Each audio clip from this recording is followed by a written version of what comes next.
now. Take it. No. Oh. Hey, everybody. Whew. What's a good word? We're early. No, we're not. For us, we are. No. For it's you. Not 6:15. For you. Listen. Early for you. He's way more inept than I am. I'm telling you that Ineptitude right now. has nothing to do with punctuality. Is that pop new, or has that been sitting there for a week? Just pulled it out of the fridge. Okay.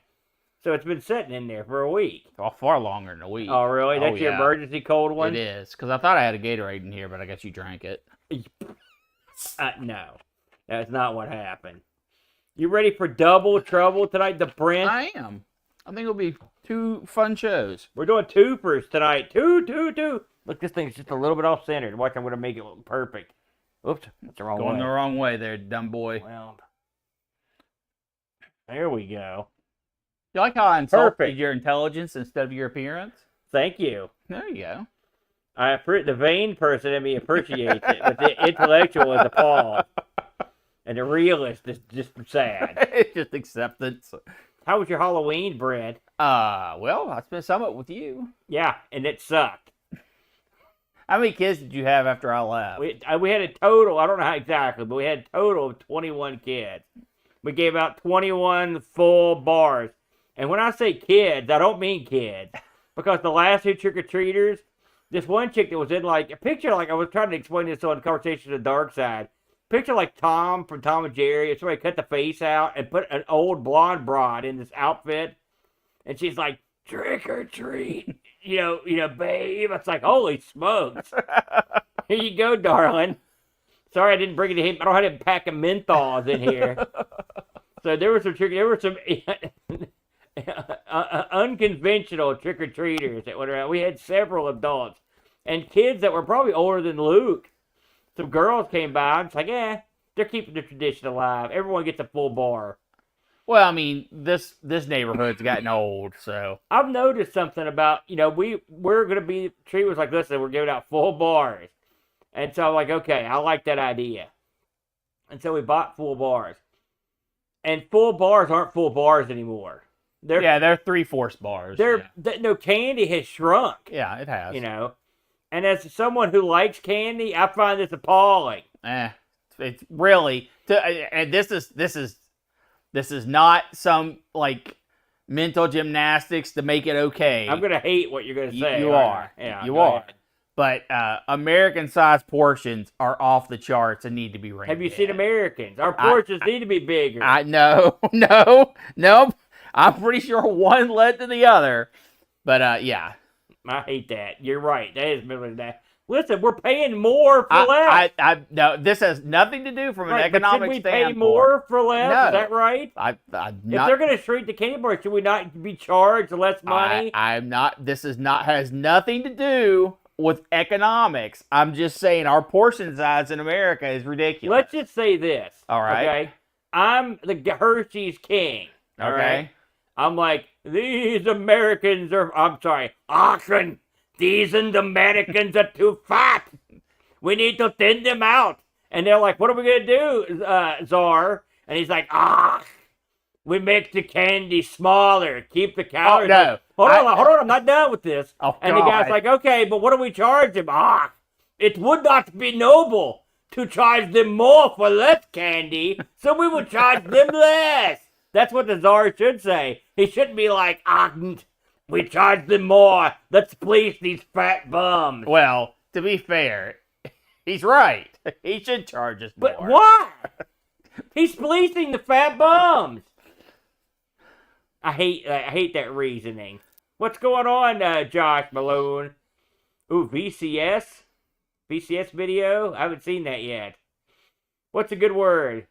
Bo agrees with you. Well, my God. It's the truth. Yeah, gang up on the big guy. That's Aaron, that's how it is. This was a foundation built on candy. You understand me? Well, I was in it. What are we talking about?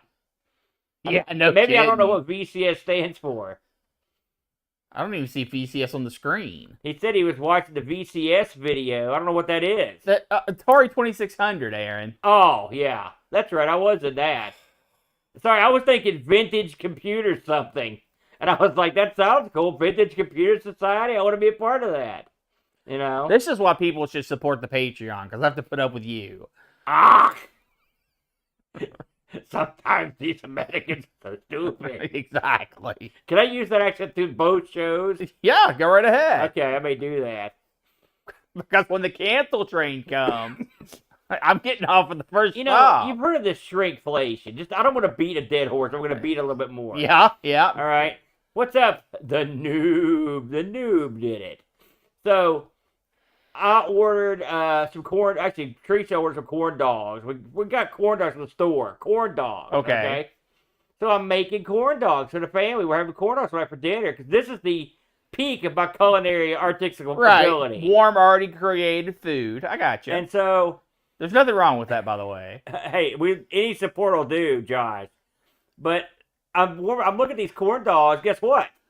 Corn dogs have shrunk. They've shrunk the hot dog and the corn dog. So the corn dogs are smaller. Yeah. Right? I'm looking at a pack of weenies. The weenies are smaller. The bun, like if you get generic buns, I thought to myself, they can't make these any worse because they don't even have cuts in them. They're just like something else I've noticed. Pepperoni roll, it's a staple. These are the staple of West Virginia. We always order pepperoni rolls. They put like 1 or 2 pepperonis. So basically, it's a dinner roll with like a pepperoni in it. They've skimped on the pepperoni. In Make them things. yourself. What do I look like? Pepperoni Bill? Well, I mean, no. I No, think you don't. so. No, but I've always We use the air fryer boat, in case you're wondering. so But these are smaller corn dogs, is the point. But we're paying more. don't buy corn dogs. Make your own. Everything's like that. Make your own. I don't know what to tell you. How do you make corn dogs? It's not hard, Aaron. You take a hot dog, you put it on a stick, you whip up some cornbread batter, and yeah. dip it in there. Cornbread batter, Yeah. you say. What do you think a corn dog is? I thought maybe there's some corn up in there. I don't know. You know, I don't make stuff where I don't whip up a batter. That right there, you lost me. In fact, putting a hot dog on a stick, I don't know how I can do that. That's not tough. You know, that would fall off there. Then you got to buy the stick. I'm just saying, it's one thing when you screw with candy or corn dogs. That sucks. I can live with it. But when you start jacking around with the West Virginia's #1 food, that's out of line. No large corporation is making pepperoni rolls. Right, but I'm just saying locally. I don't know if Kroger's makes them. I guess they do. No, they don't. The ones we get come from the Kroger's bakery. They're not the kind you're thinking of. And the Kroger's makes them, and they're doing a crap job. Maybe you should go somewhere else for your pepperoni roll. Maybe needs. I will. Okay, then.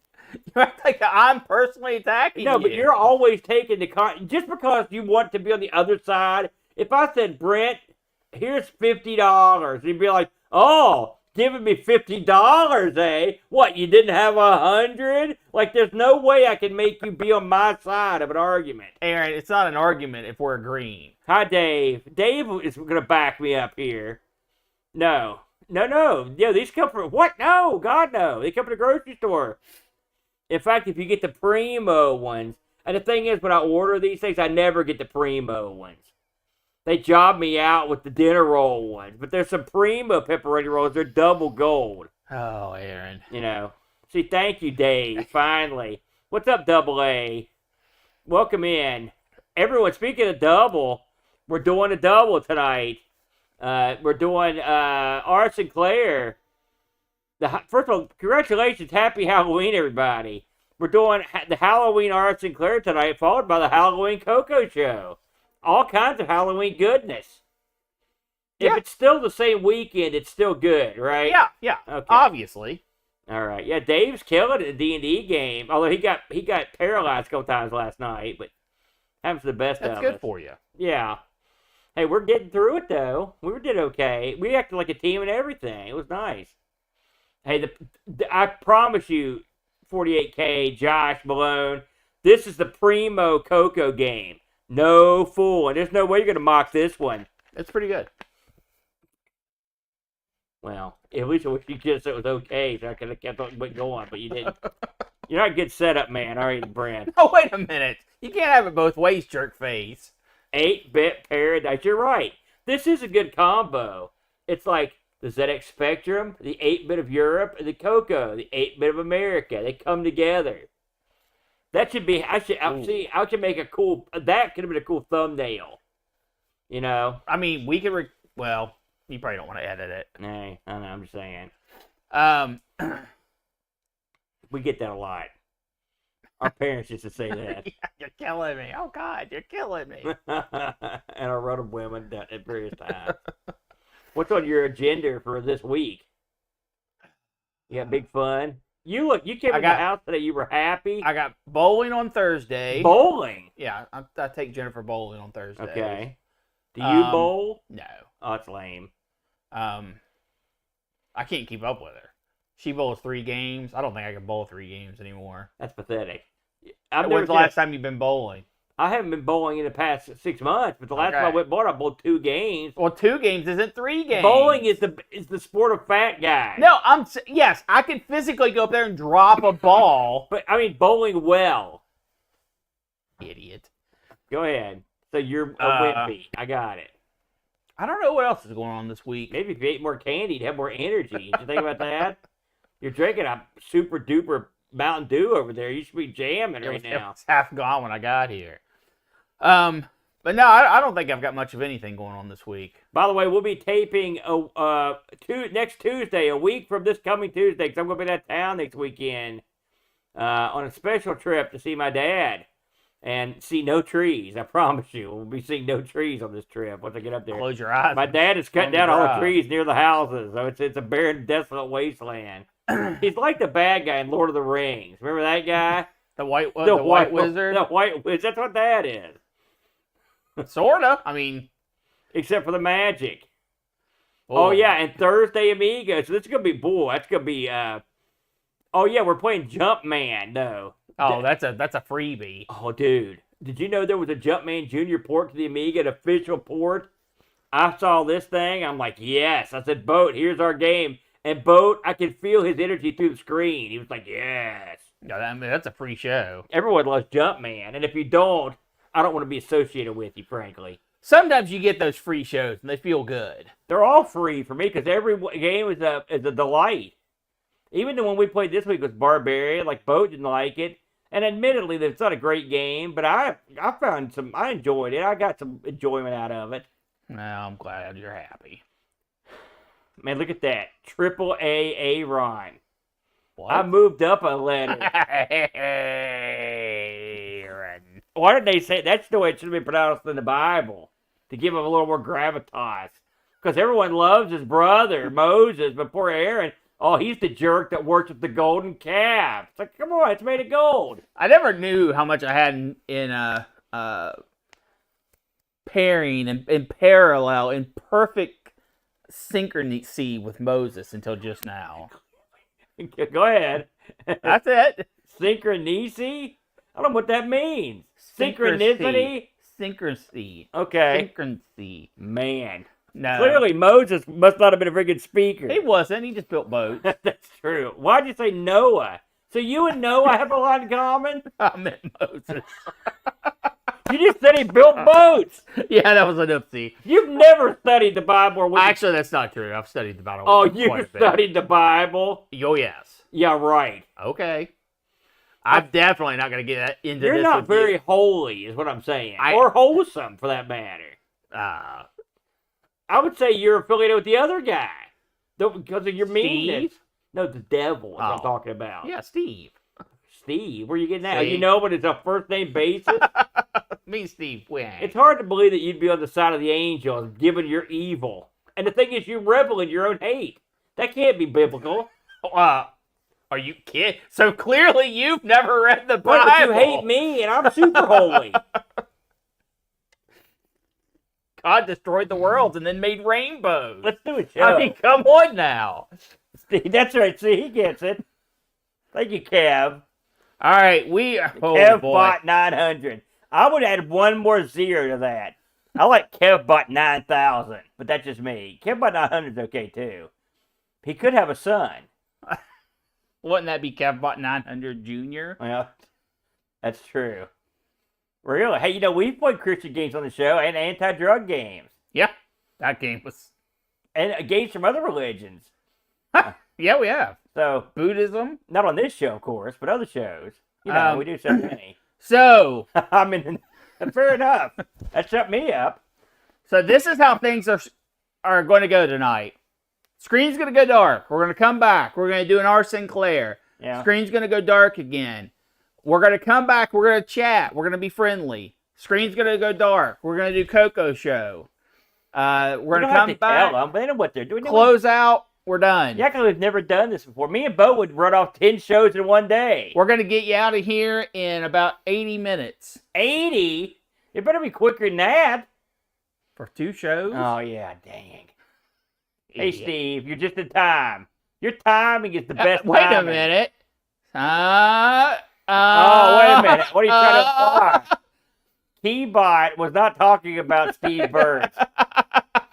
I'm just saying. Steve, Brent is insinuating that you're in league with the devil. I don't like the sound of this.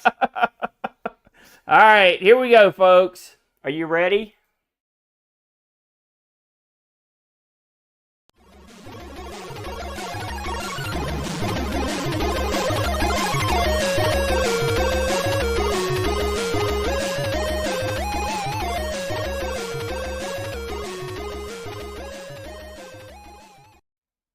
Happy Halloween, everybody! We're huh? A little late. What's late. the date? I think it's the 2nd. Oh, happy Thanksgiving, everybody!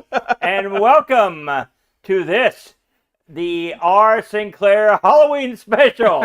We're a little bit late, but we're here, and when it's Halloween time, what better way to say I'm scared of you than with invasion of the zombie monsters? Now, do you have to add monsters after that? Well, you do. Okay. You do. I don't know how much you looked into the game, but it makes sense, sort of.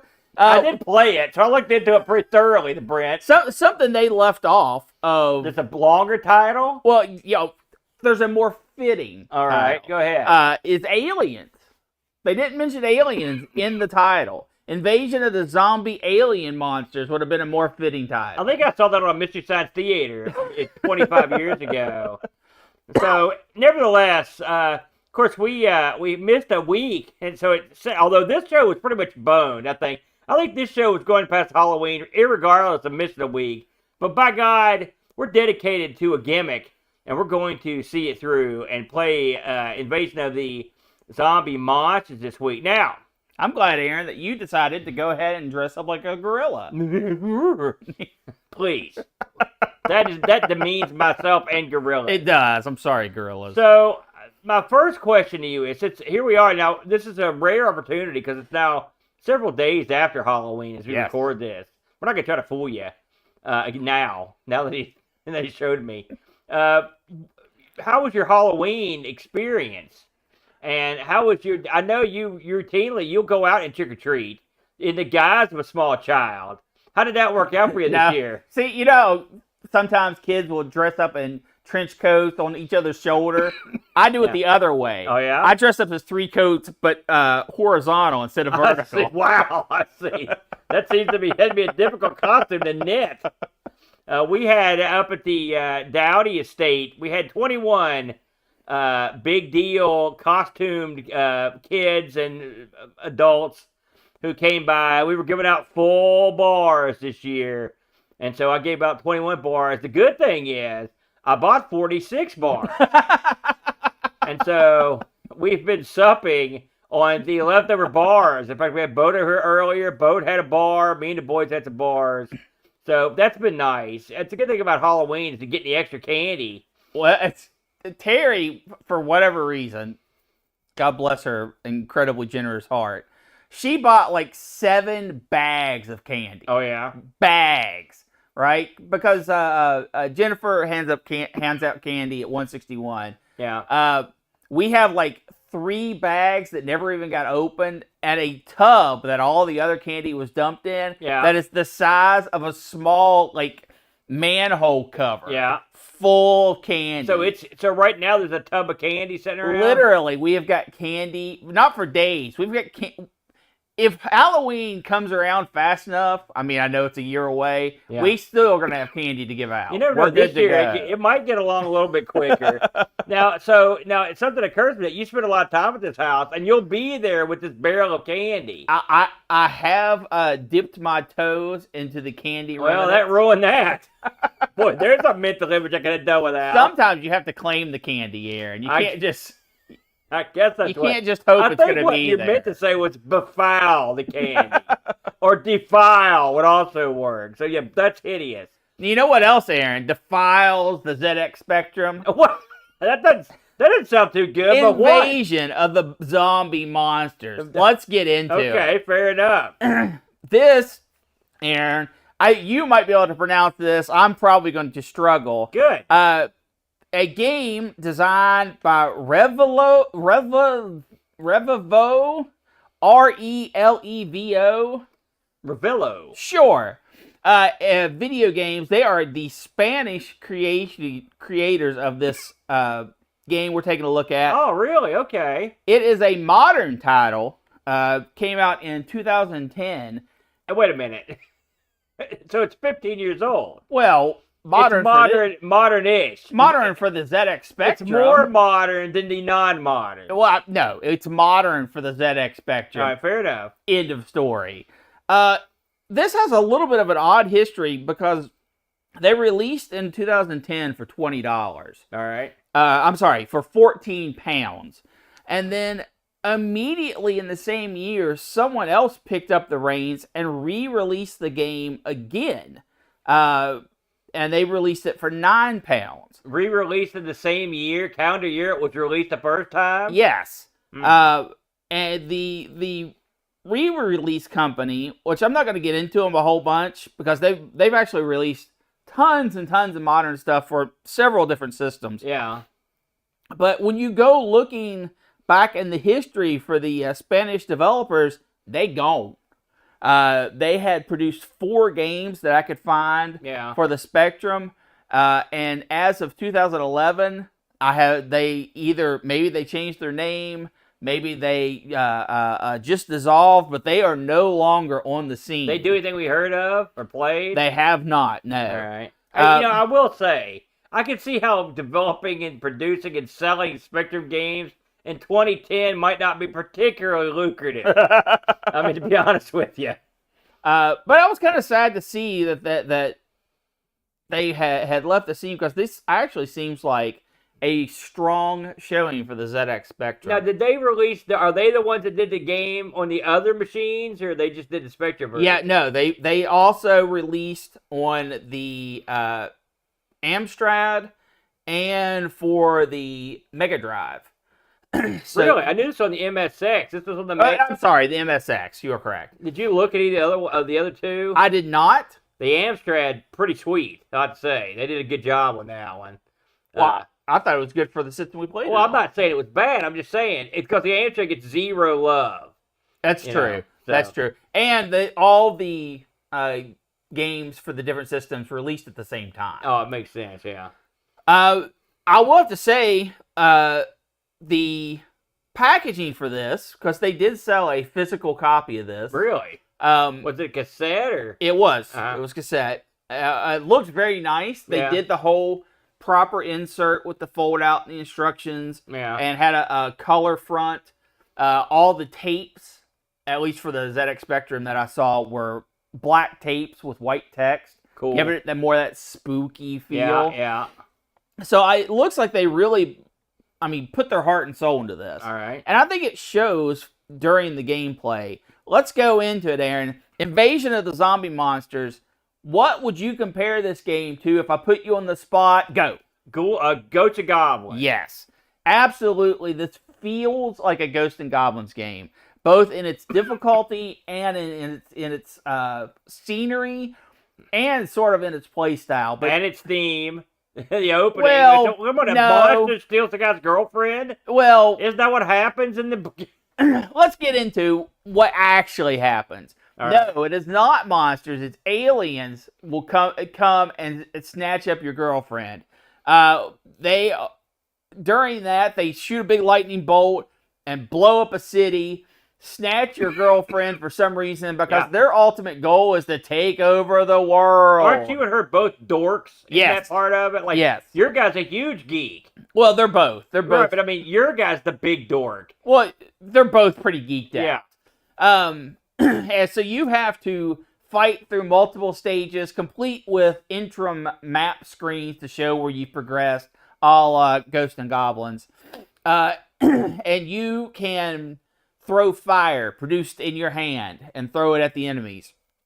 The jump in this is a single jump. There's no kind of double jump or triple jump. Yeah. But you have some control over how far you go. You can, of course, hold the button to jump farther. And when you're in air, you have some pullback control if you decide you don't want to make the jump for whatever reason. I should ask before you get too deep in the woods. Did you play this on keyboard or joystick? Keyboard. I tried both, so I can give you the report on both if you're interested. I can't imagine there's a difference. Yeah, there is. One of them uses a joystick. What? No, the keyboard, you could actually, if you want to, you could have like a button for jump. Is what I'm saying. Because when I used the joystick, I used up for jump. So I was wondering, how did you produce? Did you use the up arrow for jump, or did you use a separate button? Okay. Yeah. I was just wondering. Yeah. This does support all the usual control methods. And this has a down for crouch. Yeah. Which is absolutely essential to get anywhere in this game. I agree. If absolutely nothing else, I do like how they incorporated the crouch into this game because it becomes very useful and you have to get used to it. And that's something in platformers which often gets ignored. Which comes to gameplay. This is definitely a platformer. You have your little guy. He can run, jump, throw his fireballs, kill the enemies that come across, side-scrolling left to right. There is some verticality. You aren't locked into a solid left and right. But for the most part, it is left and right, jump the pits sort of gameplay. Yes. All the enemies in this for the first couple stages are your ghouly ghosts and your zombies and your skeletons and your plant creatures. Very much like ghouls and ghosts, or ghosts and goblins. And are incredibly difficult due to their positioning. The guy, you can tell, or team, went out of their way to have you jump towards danger when you're jumping from a platform to another platform. They go out of their way to put a guy right off screen that will throw a fireball and hit you or be there when you land. It is malicious, but it is absolutely something that can be learned.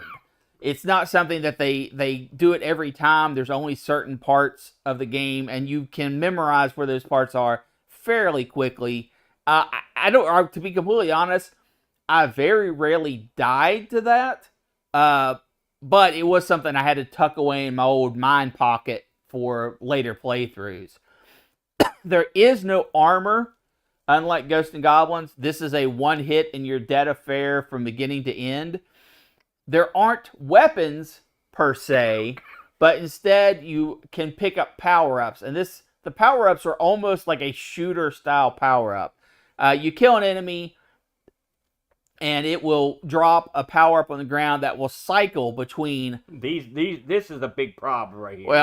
Well, maybe I should explain the problem before you jump on in with 2 feet. I'm just saying.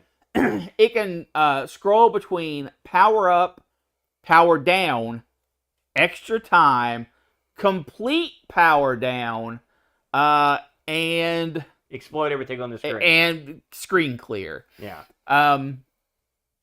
You're right though. The power-up section of this is by far the worst aspect of it. And not saying that the power-ups you get are the worst aspect of it. It's how you collect these power-ups. It is a lot of standing around waiting for your symbol to come up for you to collect. Because the weapon that you have, that you start out with, that you have for the entire game, that you just keep upgrading, does get quite powerful off of like 6 upgrades, something like that. And it becomes I don't think it's that many. Yeah, I think it's like 4. Because you go from normal to larger to streak to upshot to explosion. No, and then there's an upshot and a downshot, and the wave shot. So there's 6 in total. Maybe. I don't remember. Yeah, well done, Eric. Thank you for contributing. Listen, that's all I got. And if you die, you obviously your power-ups reset back to nothing. The difficulty is very much hold on to your power-ups to get to the bosses. Not that the bosses are necessarily difficult, but if you are stuck on Pea Shooter and get to a boss, you're going to be shooting them for literally 2 or 3 minutes, and it kind of sucks. Aaron, when you first turned this game on, from hitting the go button to when you actually got to control your character, what did you think about it? Well, I like the the opening. The load screen's nice. The cutscenes are fun, nice and fun. The storyboard. That's yeah. right. And then I had an inkling as where I was going with this one, and so it starts up and I'm moving along. And I will say it took me 3 play sessions to warm up to this one. And I did eventually warm to Play it. sessions? Play sessions. I have 3 separate play sessions. Okay. I had time to play. And so I played this quite a bit.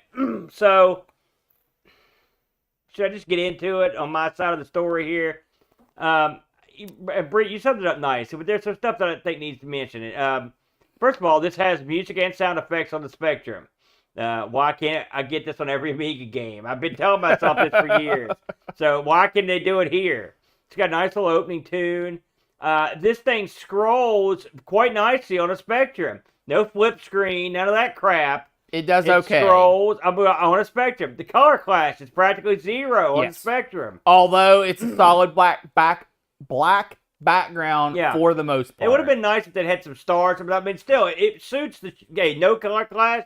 I'm on board. I agree. It was fine, and so there's that. The power up getting sucks, but the power up themselves cool. When you get to the point where you're shooting like a grenade almost everywhere you go, just stuff blowing up everywhere. That's cool. You feel powerful, and it's necessary in a lot of instances. This game has some gameplay elements that are annoying.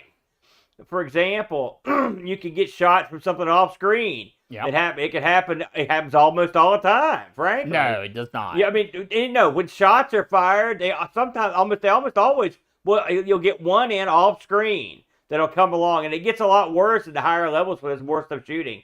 The power up situation, like Brent said, it's annoying. It literally grinds the game to a halt, and most of the time you're just standing there waiting to collect the green power up. The explosion that kills everything on the screen power up is pointless because it's one of the last ones that rotates in. By that time, everything on the screen is dead or gone. So it's pretty much worthless. There are checkpoints throughout the levels, but if you die before you get to the checkpoint, you go all the way back, and it can be a brutal path backwards. If you die on the level and hit continue, you've got to redo the entire level. Yep. Also brutal. So that could be a pain. I got to the first end boss, and I was having trouble beating him, and I didn't know what to do. And so I must have fought this guy a dozen times, and finally I rage quit. I was like, I can't take it anymore, and I had to get help from Jocko. Thank you, Jocko, from helping me out. This game has a timer in it that counts down. I got killed by the timer more than a couple times. It's usually not too bad if you're zipping through the level, but it depends on it. Sometimes it's not worth your while to wait on these power-ups. Once you get the ultra power, just ignore them. There's no reason to even touch the power-up. And they cycle so quickly, you might accidentally touch the one that screws you. And that sucks when that happens. When you die, you lose everything. That's brutal. And if you die fighting the end boss, you're boned. Like Brent said, it takes forever. I fought 2 of the end bosses. Once I learned the trick for the first guy, I wouldn't call him that difficult, and I wouldn't call the second one that difficult. I beat him my first try. But if you don't have any power-ups, it's a never-ending slog trying to get through it. I tapped out on the 3rd level, which is a level which I will say interestingly takes place in a city. So there is a background stuff on this one. Some, yeah. But it's brutally tough because the flying enemies in that level also start shooting. Yeah. Which makes they're already tough enough to dodge when they're not shooting. You collect gold pieces in this. I never got to a point where I could do anything with the gold. 100 gold gives you an extra life. So there's no like store or No. anything. Okay, well there you go. I didn't know. I never saw anything to do with it. I like a lot of this game. I think it's fun. I think they did a good job with the this sort of gameplay. I really admire the scrolling and the I'd say it controls pretty well. This thing is, I mean, it's a little herky-jerky, right? But, I mean, it's not like the smooth as silk, but it's still good. It's better than what you'd expect on the Spectrum. This would have been a whiz-bang back in the day. People would have went crazy for it. But those few elements that make it less fun make it a lot less fun. It's also just, it is difficult, too. It's a difficult game. Yeah, well, it's obviously designed to be difficult. Yeah. I did not struggle on the first boss at all. I think he might have killed me the first time I got to him, and then the second time, I breathed right through. Can I explain why I struggled on him, but real quick? Sure. The first boss is this big, tall old man, and he shoots flying things at you, but if every once in a while he'll run across the screen and like try to give you some kind of tingly fingers, he just gives you this business. Yeah, just run into you. And so I didn't realize that I could duck there. I thought I had to jump over him, and you can jump over him, but it's incredibly tough. And then he backs over you. And so that's what I was stuck in, that mindset of trying to jump over him. Once you understand that he gives you just enough room to duck, he's not that difficult. That's why I got killed so many times. Correct. Overall, a few things you said, and I just want to touch up on. All right. The scrolling on this is good. It is not great, but it's good. But on the Spectrum, I'd say it was good. We haven't seen a ton of games. That's what I just said. It was good. No, you said, but I mean, you have to quantify that. Okay, it's not great, but it's good. Oh, yeah. So what's the problem? You start to lose frames. You start to get a low frame rate, which really for a game like this is really painful. It does a pretty decent job about not overwhelming you with enemies, but instead placing or having enemies in difficult positions, which is good. That's good game design. Yeah. It also, the boards, the pits, the jumps that you have to make, none of them are unfair, but tons of them are almost gotcha level. I never had to make a leap of faith, but it gets you real close. Like, where's the next platform? Where's the next platform? You're edging your way up. And as soon as you think you can't go any farther, it shows you where the next one's going to be. Yeah, and sometimes, and often Brent mentions where they'll put guys deliberately in your path to be timed. So sometimes you have to jump off the ledge you're on and then turn around in midair and come back to trigger what's going to happen, so you have a chance to get past what's going to happen. Or jump early, land on the platform, and shoot. It's a lot of the old tricks. For me, that shows that the designers of this game were in tune with what they were building. Because it wasn't happenstance that it was designed this way. It's obvious that they were making choices. And I'm okay with that. If the game is fair, which the game, for the most part, is fair, and you learn and you progress and you keep getting better and you think, okay, I know this happens there, so I have to be careful. I've got no problem with that type of game. But the huge letdown on this is the way that the power-ups are collected. It seems unnecessary due to the overall difficulty of the game that there has to be an aha moment when you're collecting power-ups. Because one of the 5 rotations of the power-up is what you're going for. And it's the first one. It's always the first one. So you think, well, just shoot what drops the power-up and run right into it. That's almost never the case. It's almost always that you will kill something that is up on a platform or far enough ahead of you that it will change what the power-up is by the time you get to it. Yeah. Which leads you getting to the power-up and then just setting. Yeah, you learn. You hardly ever just run through them. Yeah. Enemies do not progress in the game unless you are progressing. What I mean by that is there will not be new enemies added to the screen unless you move forward and make new enemies appear. Which is fine. That's fine. Great for game design. But with the power-up system they have in place, it does have you just setting. And that so much kills the game for me this is not something I would go back and play more of. I've got my fill. Is it a good game? Absolutely. Is it something I think you should try, get out there and give a shot? Yeah. Absolutely. I think for a Spectrum game, it has enough things going for it that I would at least check it out. But the way the power-up system in this game works, I find it so frustrating that it makes me not want to play it, and that's never a good sign. I think the game is a good game. I don't think the power-up system is a deal breaker. And I mean, listen, there's somebody somewhere who thinks that's an excellent gameplay mechanic. That's okay. So I think this is definitely one. It's a lot to me. This is easier to play. As hard as this is, it's easier to play than the Ghouls and Ghosts or Ghosts and Goblins. Any of that family. Those things are double death. I actually had the more I played this, the better I got at this, and I could get to the 3rd level without cheating, which was great. Yeah. Well, I couldn't cheat, so I guess that was that. I could get there without dying, so I would not, without losing all my men.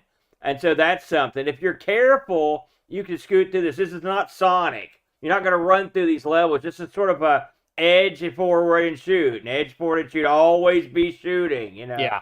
But I like this one. It's colorful. I mean, again, it looks like an arcade game. They did a good job, making it look like an arcade game. Yes. It's got all the elements of a proper arcade game. The controls once you get used to the way that how the game moves, the controls are fine. Absolutely. And once you understand what the rules are for jump, that's fine.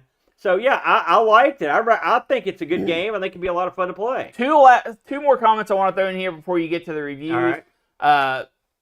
Shooting, you can have 3 shots on the screen at the same time, and it feels bad when you're waiting for your next shot to come back.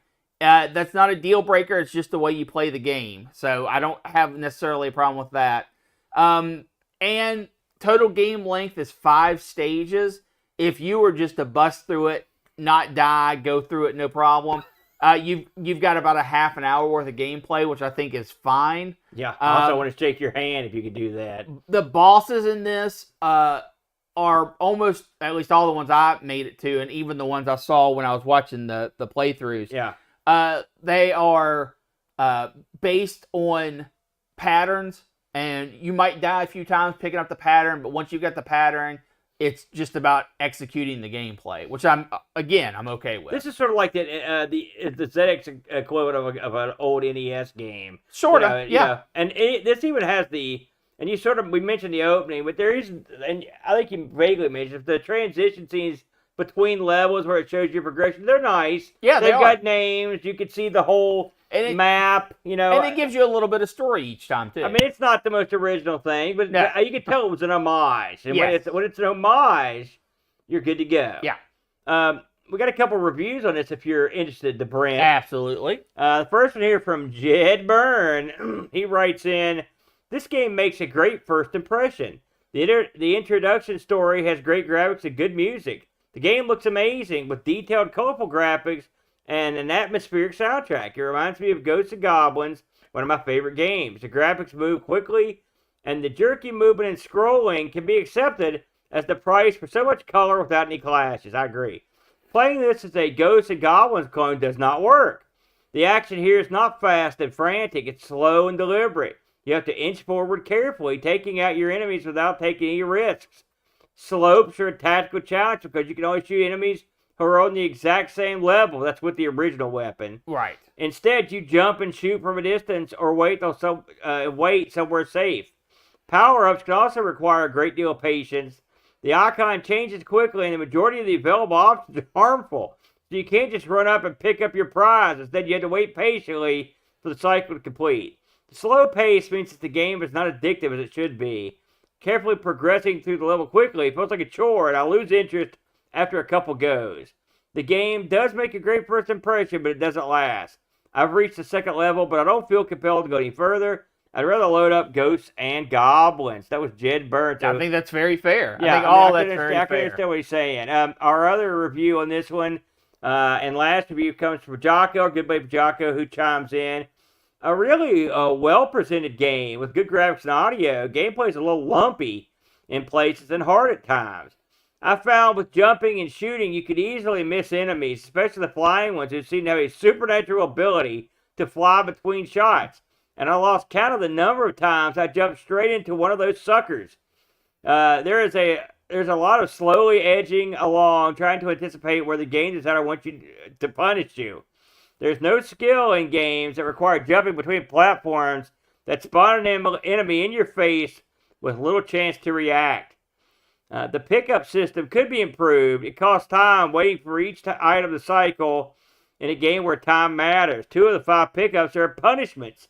You're going to die, weapons will reset, and just serve to artificially slow down the game. The nuke system only works with many enemies to kill, having to wait for it with around 2 enemies on the screen at any given time kind of renders it pointless. Like many games, having a good weapon for boss fights is going to decide if you get through or not, and I have run out of time with a boss fight, so it can be infuriating at times. I did that too when I had a crap weapon. For the best experience, play the CPC version, but the Speccy version is also good as is the MSX. As Jed Burns said, don't play it as Ghosts and Goblins, and you will have fun. 8 out of 10. I think all that was fair. Where do you put this in your Brent pantheon? 6. You give this a 6? Yeah. Okay. Yep. I think it's slightly above average, and I think the developers behind this knew what they were doing and made the game they wanted to make, and I've got no problem with that. Okay. Outside of the pickup system. Very good, very good. So I think we can put that one to bed. By the way, do you know if this game is still available, perchance? Can you still buy this one? I could not find a place to buy this.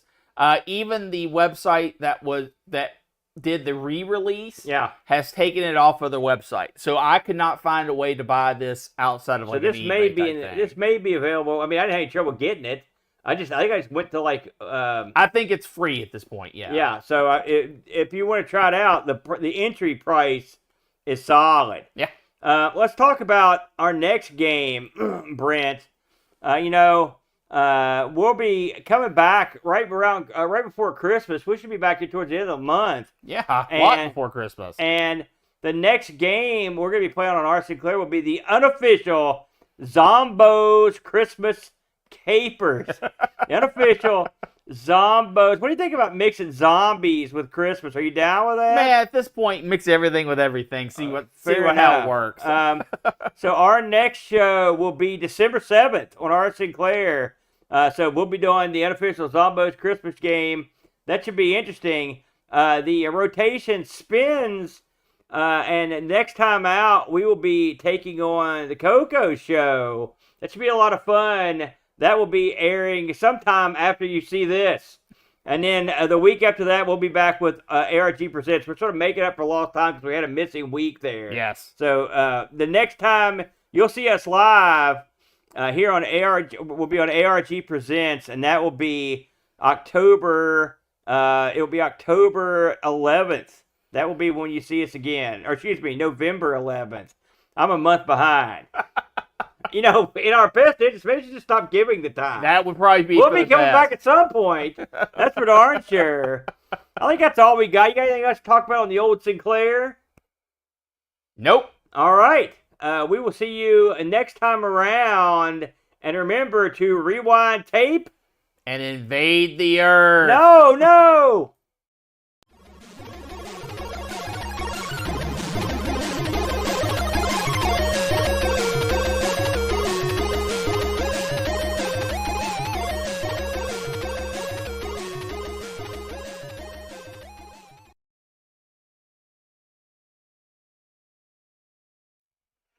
We're back. Don't go anywhere.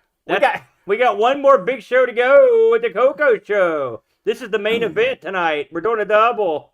All right, Aaron, I got to load up your thing. All right, we're going to switch scenes. Everybody brace for impact. Here we go.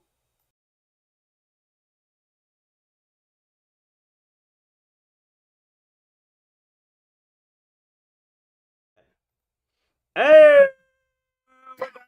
We might still be streaming. Yes. I told him it would work. Look, we're back here at the Radio Shack. He said it with incredible confidence. We're back at the mall, Here, man. I'll give you this. Thanks. I know, one thing we did that was real intelligent. We had the person did the research that was also running the show both times. We're not very smart, are we, Brent? You don't need the keyboard. I hope not. All right. I hope not. So we're gonna knock out a Coco show, everybody. Internet is having issues. Not ours. No, we're solid here. I mean, I can't actually see ours, but we haven't dropped any frames, and so could be a. What are you doing? Well, I was just gonna kind of. Why are you doing things? Just kind of do this a little bit. Idiot. There we go. Hey, Happy. Oh no, that's not good. I hope you feel better, man. That's bad. That's no good. Tis the season. The tree and the boy got their flu shots. So they're good to go. Let me load up my notes here. I think Terry is getting hers later this week. Do you get flu shots? I do not get flu shots. I've had one flu shot in my life. Yeah, how'd that go? I got it when I was working at Dow, and I had a bad reaction to it. Oh yeah. And did you get the flu? No. Oh, What's no. worse, getting a bad reaction or having the flu? Well, I can't. I don't know if something within the flu shot made me sick. I know that I had a reaction to it because, like, the injection site puffed up. It was bad times. That's nasty. But I would go and get a flu shot if they were readily available. Let me get the dates for the next Coco show before we do this show. How about that? That probably would have been the way to go. Hey, hon, I've also had a few cutouts when I was watching Twitch recently. I think we just need to, at some point, go in there and restart the modem. So we don't have a router. We've got another Coco show scheduled for November 23rd. That'll be the Christmas show for Coco. Good. All right. And I think we've already got a game as well. Let me look here. I might be, hon. Let me add these notes, everybody, and then we'll crank this next one up. Thanks for sticking around for it. I'm not sure about the date we're going to release Coco. It probably will be sometime in the next week, but I'm not sure when. I'll have to talk to Brent and Bode about that, so I can't tell you with 100% certainty. All right, let me see what our next game is going to be. I'm not going to tell you guys, though. You'll have to sweat it out. Let's see here. Oh, sweet. Okay. Wow, it's a tie. Let's see which one won. Yeah, you get 1 week behind and Aaron can't catch up. Tails. Okay. In fact, we announced this already, but we didn't do it. So now we're going to do it. Makes sense. I don't think we did it. I don't remember doing it. Did we do? No. Did. Okay, good. I'm sure everyone heard that. Yeah. I mean, it was like you went, hey, we got... You know, I'm stupid. I don't know what to say. Well done. I'm just saying. Good Lord, Happy. Listen, get you a little nip, brother. I'll take care of you. That's the way I do it. What? Our ancestors knew. They knew the secret of healing. Get drunk. Yeah, that's why most of them lived to be about 60. Look at it this way. If Happy was drunk right now, right? I mean, liquored up beyond all recognition, he wouldn't care about his fever, right? There you go. That's Dr. Aaron's good advice. Not medical advice. Bailey's, you get something stronger than that. I'm talking some hard stuff. Straight grain. Well, I don't have to go down to grain, but I mean like Scotch. I think Scotch for a flu. So. Yes. I mean, and not just medical advice, ever. You don't drink? Maybe that's why you've got the flu. Your body hasn't been fortified. Why is everyone bad about my medical advice? Well, I'm the picture of good health. He also believes in leeches. Put them everywhere. Yeah. Suck that bad blood right out. I mean, I like Bailey's. Have you ever heard of a little thing called mercury? Drink it down. Season your food with it. One thing, take the day off work, Happy. Take a couple of days off, right? Wrap yourself up in your favorite comforter, right? Get you a cold one of your choice. Doesn't have to be alcoholic. And then throw on like a YouTube channel that you like and just lay there and fade in and out of consciousness. That's what I like to do. Yeah, but Aaron, this isn't his common weekend. That's what I was doing when you came over earlier. I'm aware. There you go. There you go. Listen, you know what cures all ailments and blues? It's the cocoa show. By the way, cocoa would be a good thing to drink. You can mix that with your Baileys. Now, Aaron, I'm not saying that you're not intelligent. Okay, thank you. But finally. Do you realize the buttons you have to click to get the show the way we need it? Yes, Brent. I can hit record. I'm not that dumb. What other buttons are there? Well, don't worry about the other buttons. Should we test all the scenes to make sure they're working okay before we do the show? I'm going to test them. I'm testing them, everybody. Like you've got somewhere to be. Hey, everybody. Look, wave up at the people. Look, we're over there. No, nothing? Look, we're on the couch. That's cool. I think I can trim that a smidge. Just have a little trimmy. That's not what I wanted to do. Aaron, somehow you're so boring my computer even. You know what happened is I'm using the wrong keyboard. Idiot. I think it'll work just fine the way it is. We're not trimming nothing, everybody. Here we go.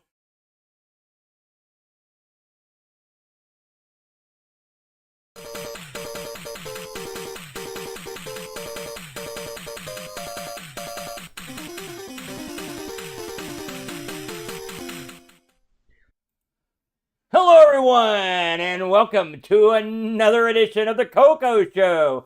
It's the show dedicated to the quirky, fun-loving, super happy-go-lucky TRS-80 color computer that you remember from the 1980s and early 90s. Alongside me, Amigo Air, and another Coco aficionado, it's the BRENT. I had some cocoa today. How was it? And yesterday. Did you mix it with Baileys? I did not. No. I had my first hot chocolate of the season. Yeah. Yesterday, and it was so delicious. It's funny because I don't like hot drinks of any sort. Nothing. I don't. You heard it here first. He hates the cocoa. I like. You remember that Bond movie? You know, because I like sake, especially when it's served at the correct temperature. You know, it's the way I am. I like everything. I like it room temperature. You don't have to be that cold. I'm okay with it being like room temperature. I mean, you know, happy holidays. It's okay to be wrong. You know, speaking of having cocoa, nothing goes along with cocoa better than Halloween. How many of you went out to trick or treat and got a big bag of cocoa in your pumpkin? That's not the worst idea. Come to say, well, you like that? I like that. Sounds like a way you could cheap out of getting candy. Is what it sounds like to me. 24 box of cocoa. Now we know we're a few days past the expiration date, but hey, candy lasts a long time. So does cocoa. And this week we're gonna be playing Spooks, everybody, on the cocoa. It's a modern title. Just came out a few months ago, so this should be exciting. Now, it's called Spooks. What are you doing? You're running from ghosts, right? Have you ever ran from a ghost or seen a ghost or been scared of a ghost? No. Well, I shot that, didn't I? If that was your plan for the segment, it was horrible. Did you ever think you saw a ghost? Now, no, let me know. Let's go keep what's the other enemy found in Spooks? Spiders. Have you ever ran or hid from a spider? There's spiders in this game? I don't remember any. I remember bats. I remember pumpkins. They're pumpkins. They look like spiders. Man, how long have you done this job, Brent? Honestly, it made no sense that there were pumpkins moving around, so I just pictured them as spiders. Now, what about bats? You ever had any bat issues? I have. Yeah. I've had a bat that was in my attic, and it sucked. The bat? It sucked your blood? What? Yeah.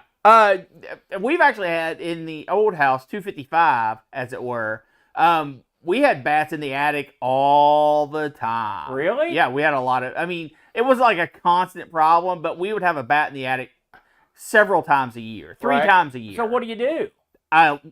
Usually, you don't know there's a bat in your attic until there's a bat in your wall. All right, and then what happens? Nothing. How do they get in there? Through the grate on the relief that for airflow up in the attic. How big is that grate? A whole bat can get in there? Aaron, do you know how big bats are? They're as big as like a small house cat. No. Right? How are they going to suck your blood if they're... No, Aaron. Most bats are about the size of a mouse. Really? Yes. You sure it wasn't a mouse in your walls? No, it was a bat. How can you tell the difference? They flutter. You can hear them beating their wings against the wall, Could be trying to get out. Mouse's tail. No. No. Listen. No. This is Dying to Dead. Which is what you can do over and over in Spooks. See what I did there?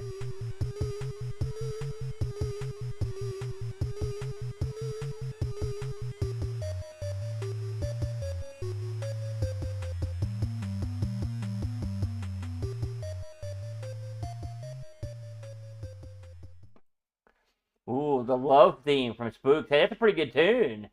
The Brent. The Coco can crank out the music when properly induced to do so. In the hands of a master, it sure can. So, again, this is Spooks.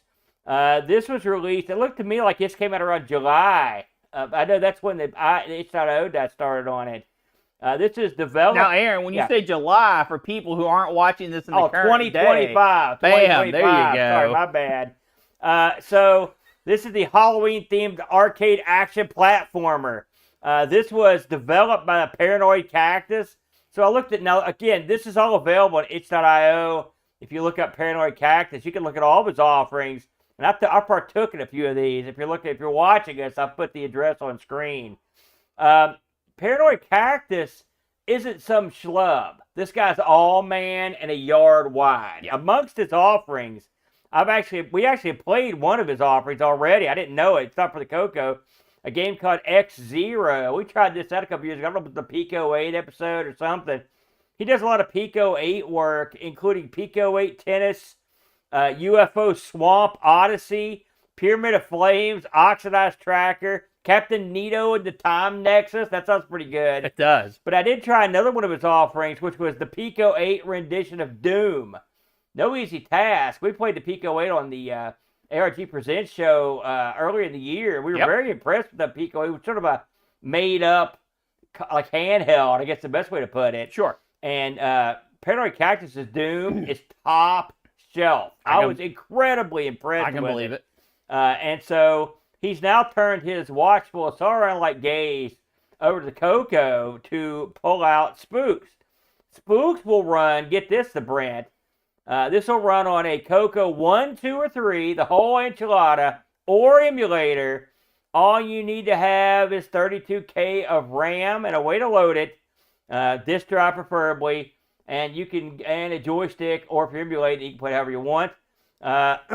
So this game, I tried this on the Coco and emulation, it worked great, no problemo.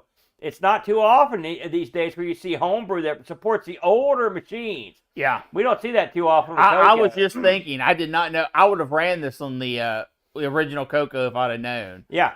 So, what is Spooks? Well, there's a backstory. It's a very brief backstory. The Spooks have stolen all the sweets. It's up to you to venture into the haunted castle, take them all back. All right? Simple. No, that's it. Yeah, you don't. Your guy is you. You don't have a name that, as far as I can tell, or anything. Here's how you play it. You avoid all the enemies and collect all the sugary treats to proceed to the next level. There are 6 different layouts that will loop 3 times with increasing difficulty. Complete them all to win the game. Yep. Now, if you were to look at this game from afar, what you would see is you play a small character, and you run around this platform area, avoiding pumpkins and bats and electrical charges, and your ultimate goal is to collect all the candy that's sort of hanging around in midair over various points. There are 2 ways to play this game. One is to just go around, collect all the candy, and once you've done that, a ladder will unlock at the top of the screen and allow you to go to the next level. Simple. And then there's a timer at the top of the screen. The quicker you complete the level, the more bonus points you'll get from the timer. Now, that's one way to play. But if you're a cool guy like I am, you can play the other way. The other way is, once you get your initial treat, another treat somewhere in the castle will start blinking, flashing. And you will, if you go and get that treat, then you will start a bonus. You'll get a bonus, a combo. It'll be at the top of the screen. And the more of these you get, the bigger the combo. It just keeps adding to the combo, the multiplier. So by the time you leave the level, you can have a huge multiplier because you've gotten pretty much all the candy on the bonus. We debated back and forth amongst ourselves because Brent's methodology was to, well, you tried both ways, I right? did both, yeah. And you determined, in your opinion, it was better to just get the candy and get the timer bonus as opposed to trying to get the combo bonus, because the combo bonus doesn't carry over from level to level. That's what you're saying? Yes. I'd have to ponder this myself, because I thought I was getting pretty good pointage. And I looked at your final score, and I'm glad you got farther than me. But I wasn't that far behind, so I'm wondering if I couldn't have caught you and passed you. We'll find out when I eventually beat this game. Brent, this game starts off with a little cute little intro screen like we heard. Your initial thoughts when this thing rolled up? No, it's brilliant from beginning to end. The opening picture is really nice. It gets you in the mood. It's got the kid, the ghost, and the big title screen and big bold stylized letters. Plays the little tune, sounds good, feels good. And Aaron didn't quite go into how the game actually is. I thought I'd give you a little rope here. This is a single screen that you collect all of the goodies on, sort of like a Load Runner type feel. I didn't get that kind of feel from it. To me, it was more Jumpman-y, because you jump around platforms collecting items.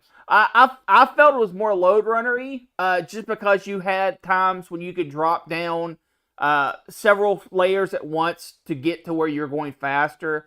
It just felt very clean. Each screen is its own entire level where you have 10 candies to go through, and then it will go to the next screen, which is a whole new layout. Once you get 6 of those screens, you go back to the first one at an increased speed. You run through the whole thing a total of 3 times, and on your 18th level, you exit and finish the game, win the game, get the game over screen. Yeah. The gameplay in this feels impeccable. You have complete control over your little guy. You can change directions in the air and it feels good. You can jump on and off ladders and it feels good. The enemies, while a nuisance, don't really start becoming a problem until after your first loop. So you've got plenty of time to feel out how each of them are attacking. You also, while you are dead in one hit, death in this game really just means you lose a guy, but you keep right on going. It doesn't have a death animation. Your guy just flickers a little bit to show that he's invincible, and then eventually that timer will run out, and then you keep playing just as normal. I thought that was a brilliant way to do a game like this. I was a little disappointed that dying does not end your combo. I kind of thought it should. But after I played the game for the second time, going for just beat the level as quickly as possible, I did see that is the superior way of playing. So having the combo end when you died would probably just be a punishment that the combo seekers don't necessarily need to have to worry about. I didn't think about that. So I'm glad you mentioned that. It didn't occur to me. I died mostly on the level I died on. So I went through like at an alarming rate. You get extra men at this and at a very nice pace. Every 20,000 points you get an extra life. And really 20, that's 3 levels. Yeah. If you have any kind of pep in your step, that's 3 levels before you get a bonus guy. Yeah. The graphics on this are stupendous. Yeah. The speed of this is terrific. Everything about this made me happy to be playing the game. I sat down the first time I played this. I tried to get as large a combo as I could. Yeah. Which I was able to get. I died on the very last screen, the 18th screen, and I had only dropped the combo once. Yeah. So I feel very confident that the score I got is very on brand for what you can imagine getting doing just the combo.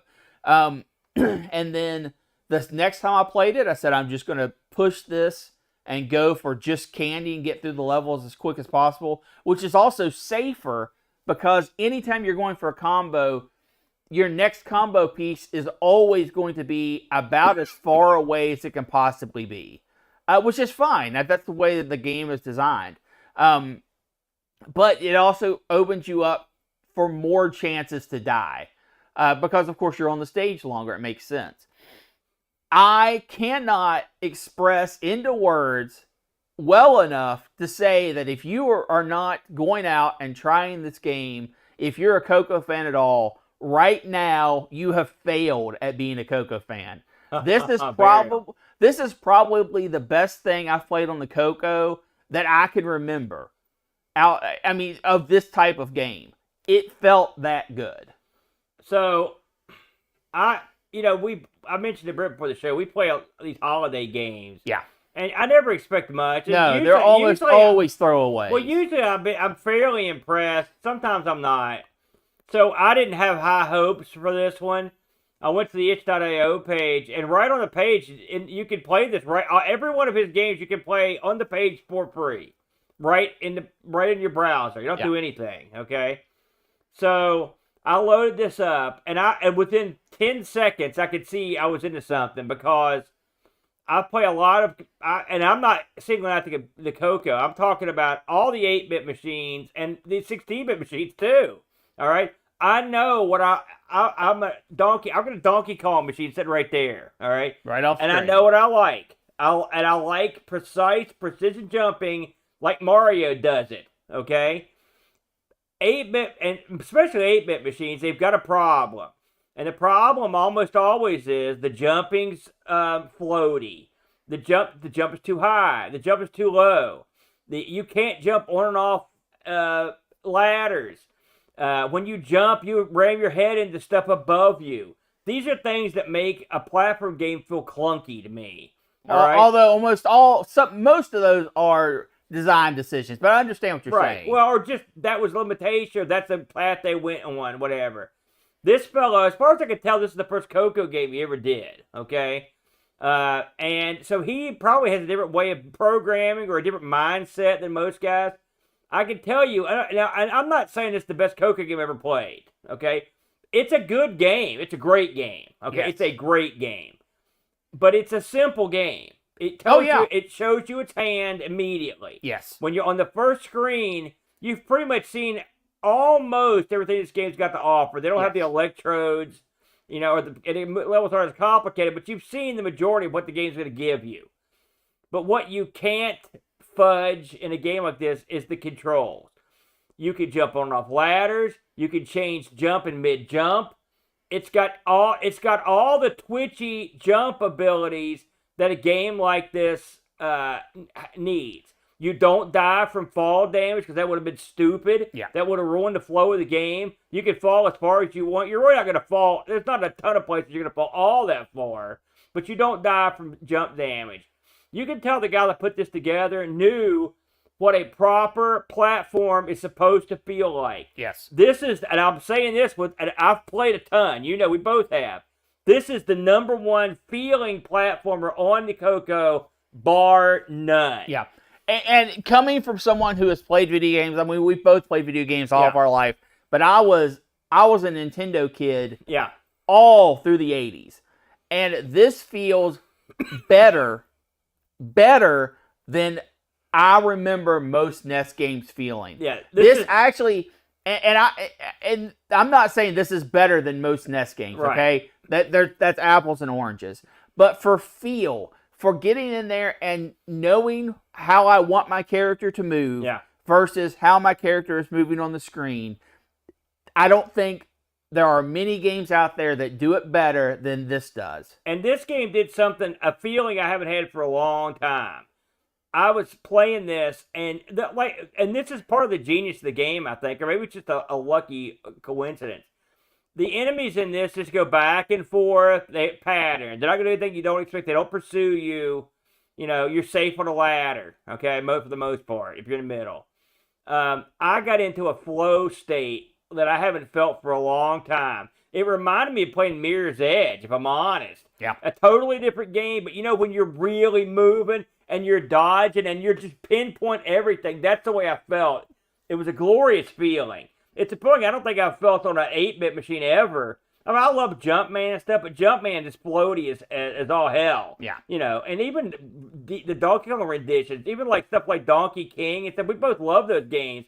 But this is smooth, quick, and feels perfect. Yes. Perfect. And a lot of that design comes on to where the designer has put the platforms.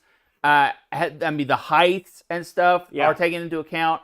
The level design is beautiful. Yeah. It's just so perfect to get into that flow state and to feel like you're doing something spectacular. Yeah. Even if you aren't. Because the game is not hard. No. Okay? I beat it on my second time. I got to the very last level my first time ever playing. Yeah. But the feeling you get from playing this feels good. Yeah. And that is so hard. It's completely lost in modern gaming. Completely lost. And it's so hard to do right. And this guy just nailed it for the Coco. Yeah, I mean, I know we're putting it over, but here's the ultimate compliment I'll play this and I'll move on. I played this game once. I couldn't believe it. So I played it again. Then I logged out of the game, and I went over and paid this guy immediately. Aaron spent money. Yeah. And I am as cheap as they come. Now, normally on this show, I usually would throw a guy a couple bucks and would cover a game. Almost always. Not always, but almost always. But this one, I paid well above what he was asking. This game is, and we played the best the Coco has to offer for year after year. You guys like Nick Morantes, you guys are cranking out great stuff for the Coco. It's a different sort of fare, more complex, more intricate. There's no doubt. This is a simple game. But I beseech you, go out and get this. And the fact that this runs on a Coco 1 with 32K, that seals the deal. Yeah. It ain't, I mean, it looks fine. It's not pretty. It looks fine. No, it does what it needs to do. I will say, if I had two complaints about the game. Yeah. Complaint number one, it is too easy. I think the loop aspect, have 6 boards, loop it's harder. That's fine. I think the harder needed to get harder. It does get harder, but it's still too easy overall. You get more creatures and faster. Yeah. That's basically it. My second complaint is if you're going to go with the combo system, which I think is awesome, and I think that is the more fun it is, and probably more recommended way to play, but you're not going to get a high score off of it because maybe not. Where it resets at every level, I think that's a shortcoming. I think that can be handled better. Maybe you get to a max combo and then hold that max combo between levels. Maybe resetting after deaths, put the combo back to 0 if you die. I think those would be fair stipulations to give the combo players a chance of getting a high score. How about what about when the ladder appears? Everything goes twice as fast, and random candy keeps appearing that you can go get to knock your combo up before the timer runs out. Give it a little extra incentive to go back down the maze to get more stuff. I'm just saying, there are things you could do. There are things you could do. But with those complaints aside, and those aren't even complaints, those are suggestions. Yeah. This surprised me so much. Yeah. We get so many of these type of games that are just throwaways. This is masterful from a design perspective and a Coco perspective. Yeah. Please, for the love of God, go out and play this. It just shows you something so simple. Yes. We're gushing over this game. Yes. Because someone got it. Someone got it. We got a couple of reviews on this one. In fact, I think Mitsuyama will be the one that found it. So he said in a review, he says, a simple game concept that is executed beautifully. The main character is well animated. The controls are tight, smooth, and responsive, which is exactly what you need in a game like this. This makes zipping around the level and collecting the flashy sweets a great experience. The pumpkins, bats, and goats look fantastic, but it would be nice to see a greater variety of enemies. It would also have been good to have some in-game music, especially since the title screen music sounds excellent and it's perfect for the Halloween theme, though this may have been a limitation of the Coco's capabilities. Overall, this is a very good game and worth playing every Halloween 9 out of 10. I wouldn't be surprised if this guy was aiming for the lowest common denominator, and so that's why you didn't get the in-game music. And to support the Coco 1, I don't got a problem with that. Our second review comes in from Pajako. A really nicely put together platformer. The character moves well, and the control of the game is pretty tight. And this is a game where you can easily mess up if you get too full of yourself. I like games with a bomb jack style pickup system, but this one felt deliberately cruel. Like you would have to go from one extreme of the screen to the other for every flashing candy, and so the trade-off comes from if you want high bonus points or high combos, not both. I managed to complete one loop of the game, and while the next round is the same levels with more baddies, I kind of felt like I'd seen most of what I needed to for this. Next year, we need a high score competition, smiley face. The lack of any kind of music, especially a spooky game, and especially for a spooky game, was noticeable. So it is a little dry in terms of overall experience. Definitely worth playing. And as Mitsuyama says, a good one to crack out around this time of the year. It doesn't keep my attention for too long, but it's still fun. And I hope to see more of this kind of game. 8 out of 10. And I will say, when I wrote a review on itch.io, and I said, listen, take the bones of this game and make a thorough game. That's what I want. Do it.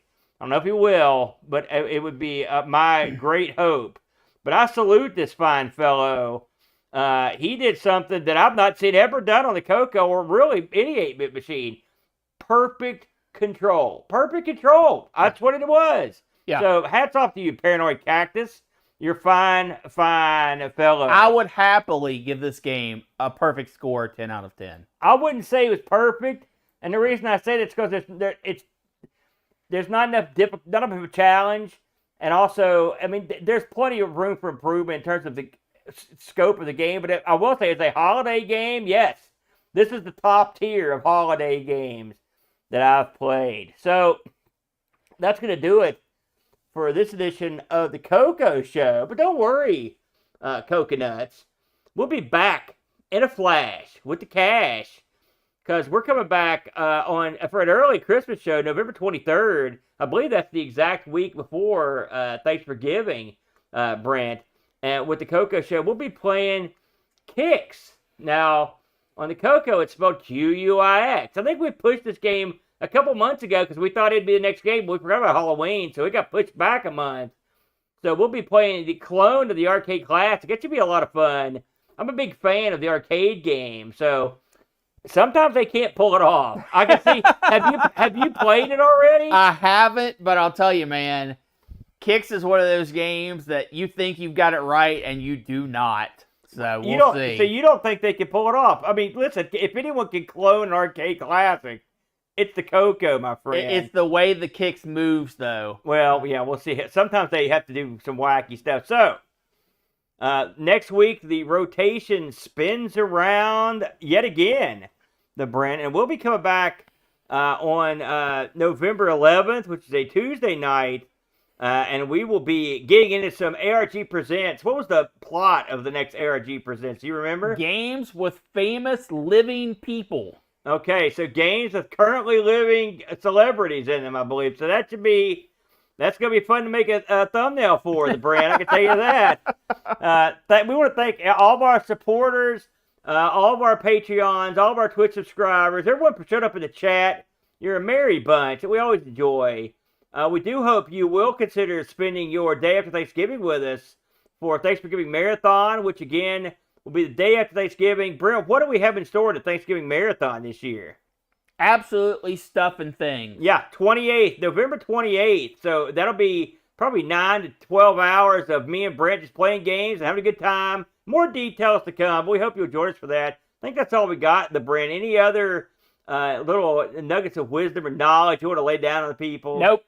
All right, fair enough. Listen, we demand it. What should you do this week with your Coco, the Brent? Play Spooks. Go play Spooks, everybody. Have a good day.